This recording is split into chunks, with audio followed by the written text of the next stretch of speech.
Many different activities contribute to water pollution. Municipalities provide water for most people in developed countries. Municipalities must also dispose of municipal waste. Municipal waste includes stormwater runoff, waste from industry, waste from homes, and waste from commercial establishments. A significant amount of municipal waste is waste from homes. This includes organic matter from garbage, organic matter from food preparation, cleaning of clothes and dishes, and human waste. Human waste has the potential to be hazardous to the water supply. Human waste consists of undigested food material and a concentrated population of bacteria. E. coli and Streptococcus faecalis are common in human waste and are referred to as fecal coliform bacteria. Fecal coliform bacteria are present in human waste, but are also present in the waste of other warm-blooded animals such as mammals and birds. Due to fecal coliform bacteria, human waste has the potential to contaminate the water supply. Contaminated water supplies can cause disease outbreaks such as the 1993 Cryptosporidium outbreak in Milwaukee and the 2011 cholera outbreak in Haiti. Wastewater containing detergents can also pollute waterways. Phosphates were a key ingredient in many detergents at one time. The added phosphates in waterways added to increased rates in zones of eutrophication. Many detergent manufacturers have eliminated phosphates from their products to reduce the phosphates entering the water system. Many sources of wastewater include a broad range of chemicals. These chemicals are often found in low concentrations downstream from intense urbanization and animal production. Examples include antibiotics, natural and synthetic hormones, pesticides, and fire retardants. A study conducted by the United States Geological Survey found one or more of these chemicals in 80% of the streams sampled. Agriculture is one of the primary causes of water pollution problems. Fertilizer runoff is a major cause of zones of eutrophication. These can be especially harmful in large bodies of water like the Great Lakes and the Gulf of Mexico. They are also dangerous to small bodies of water.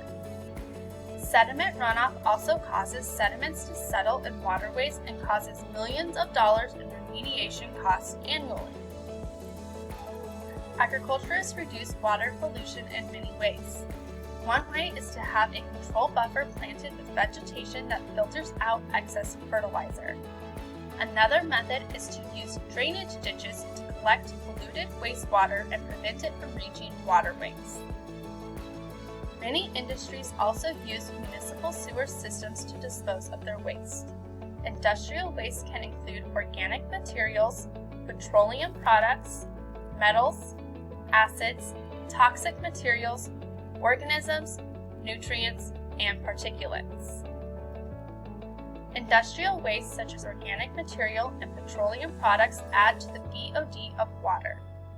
BOD stands for biochemical oxygen demand. This is the amount of oxygen required to decay a certain amount of organic matter. High BOD can stress an ecosystem and can have many negative effects. Industries are often point sources of pollution.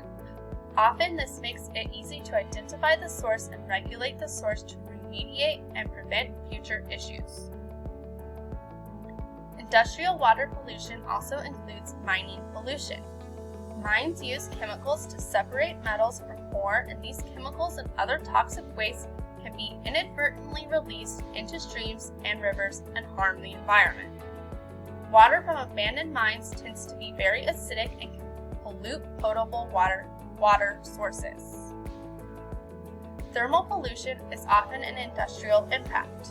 Thermal pollution occurs when an industry removes water from a source, uses it for cooling purposes, and then returns heated water to the source. Changes in water temperature, even when small, are detrimental to aquatic organisms. Small temperature changes can cause some fish to spawn and other fish not to spawn. Modern technology means industry does not need to release heated water back into the ecosystem. Cooling ponds and cooling towers keep warm water away from aquatic ecosystems.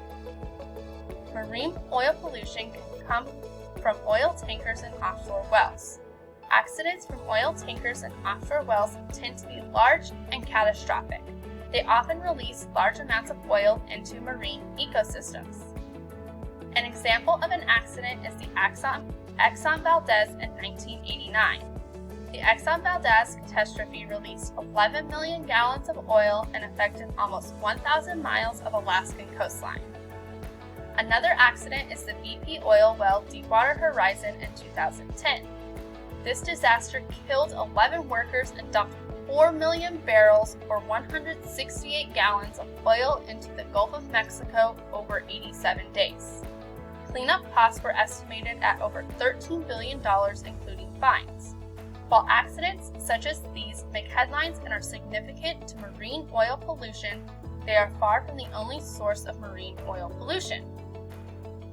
Most marine oil pollution is the result of small, regular discharges of oil.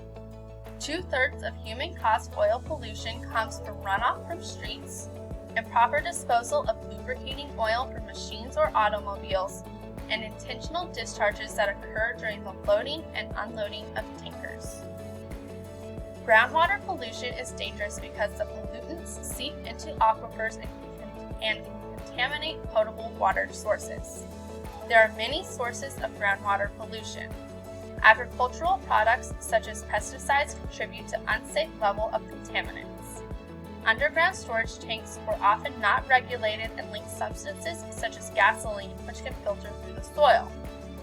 Landfills were not lined or constructed with water collection for many decades, which allowed leachate to seep into groundwater.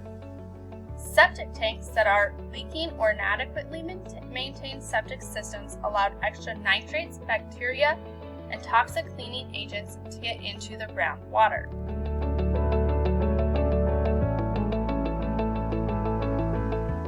Groundwater pollution can also come from mining waste, salting or controlling road ice, open dumps, radioactive waste disposal, urban runoff, and construction excavation. Many human activities cause water pollution. Many regulations and policies are in place to help prevent, reduce, and remediate water pollution.